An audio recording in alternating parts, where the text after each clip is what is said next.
Let me take you back a little bit to where I grew up in Middletown, Ohio, southwestern Ohio, where my papaw, and the reason I love the welders in particular is my papaw for 42 years was a union welder at a place called Armco Steel.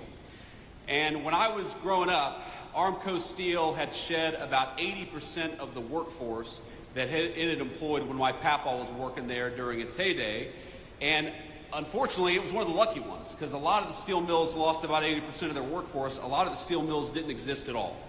And I think that what happened is that for those of us who grew up in those factory towns, we were so used to seeing those proud, big, beautiful factories, seeing the night sky lit up with that furnace. We were proud of what our parents and our grandparents made every single day, and of course they were proud to earn the kind of a job that enabled them to provide us a good life. And what happened?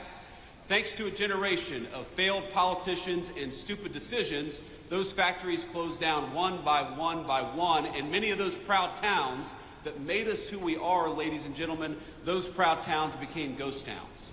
Well, not anymore. What the President of the United States was elected on a promise to do was to bring back American manufacturing, to bring back American craftsmanship, and that is exactly what President Donald Trump is doing every single day in Washington.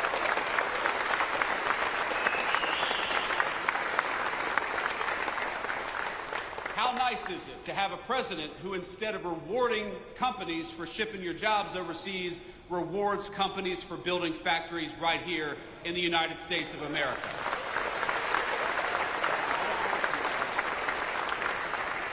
How nice is it to have a president of the United States who, instead of raising your taxes, is cutting your taxes by historic margins every single day, as we just did?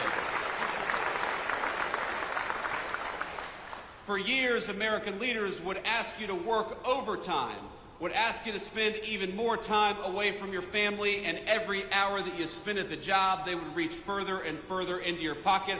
How nice is it to have a President of the United States who cut taxes on overtime, because we believe that if you spend an extra hour at work, the government ought to keep its hands the hell out of your pocket. Is that right?